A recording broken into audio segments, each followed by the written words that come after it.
Делегати Курултаю кримськотатарського народу в ці хвилини збираються на конференцію національного з'їзду. Вона розпочнеться вже за годину у Києві. Це вперше в історії через російську окупацію Криму делегати Курултаю зберуться за межами півострова. На місці працює наша Олена Стецюк. Вона вже поспілкувалася з делегатами Курултаю, зараз з нами наживо.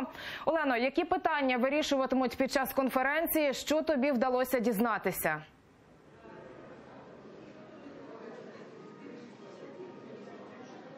Вітаю, колего. Насправді зараз якраз тільки починається реєстрація учасників. І, власне, о 10-й годині почнеться конференція делегатів Курултаю кримськотатарського народу 6-го скликання. Збираються тут, окрім делегатів Курултаю, присутні будуть дипломатичні кола, представники президента, приїхали також представники діаспори кримськотатарського народу з Туреччини, Румунії та Сполучених Штатів.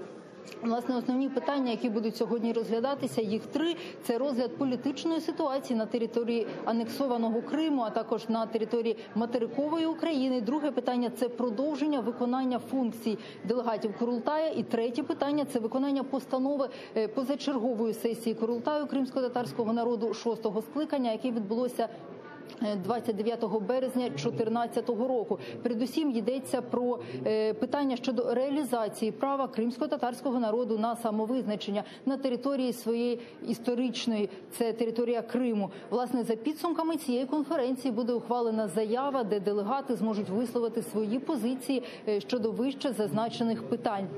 І зараз якраз поряд зі мною делегат Курултаю Ленмар Юнусов. Ленмар ага, добрий день. Скажіть, власне, які у вас очікування від сьогоднішнього заходу? Ну, сегодняшний Курултай нам должен показать те позиции, которые мы ждем в Крыму.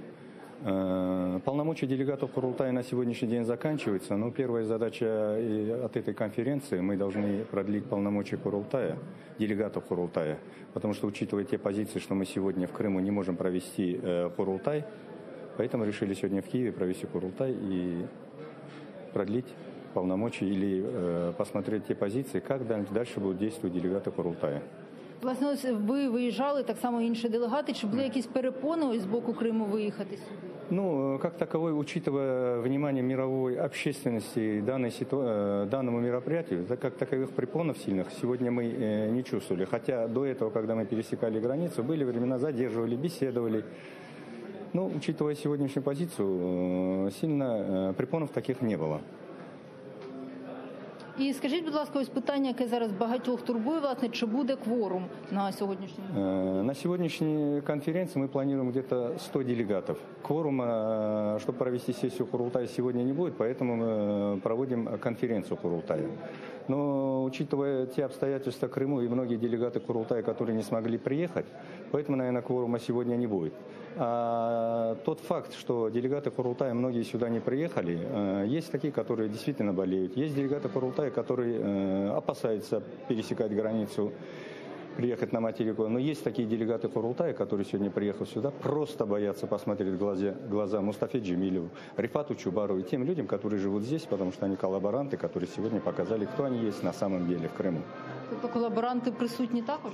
Их здесь не будет, я думаю, они сюда побоятся приехать.